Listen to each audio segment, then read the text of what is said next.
Magandang araw, Pilipinas! Ito ang Valiente News, hatid sa inyo ng Office of the Vice President.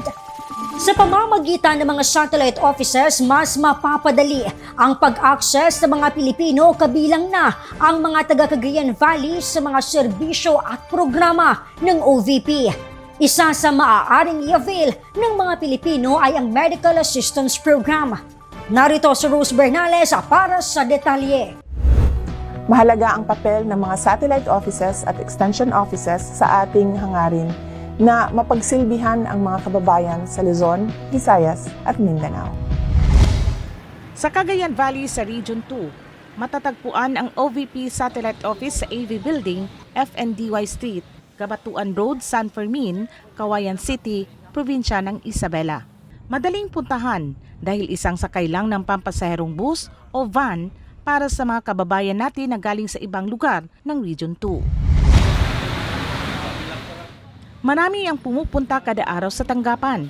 Karamihan sa kanila ay mula pa sa malalayong lugar. Ako po si Beto Deo Bello Jr., taga Alicia, Isabela, na humingi ng tulong kay Vice President. Ako si Rosmelia Pagkawili, taga Daburab, Cauayan, Isabela. Humingi ako ng panggamot sa aking mga maintenance ko.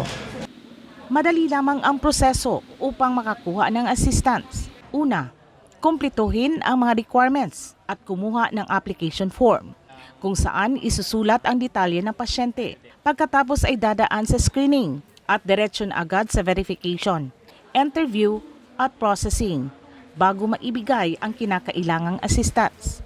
Partikular na serbisyong hatid ng Cagayan Valley Satellite Office ay ang medical at burial assistance, wheelchair assistance at iba pang flagship program ng OVP tulad ng Magnegosyo Taday, Pagbabago Campaign, Relief Assistance at iba pa. Ang Cagayan Valley Satellite Office ay bukas sa publiko mula Lunes hanggang Biyernes, alas 8 ng umaga hanggang alas 5 ng hapon. Ako si Rose Bernales. Ang lahat ay para sa Diyos, bayan at pamilyang Pilipino. Valiente News. Sa susunod na episode, ating tunghayan ang kwento ng iba pa nating kababayan sa Cagayan Valley na natulungan ng OVP. Ako si Claudette Loreto para sa makabuluhan, naninindigan at matapang na mga ulat at impormasyon. Maraming salamat!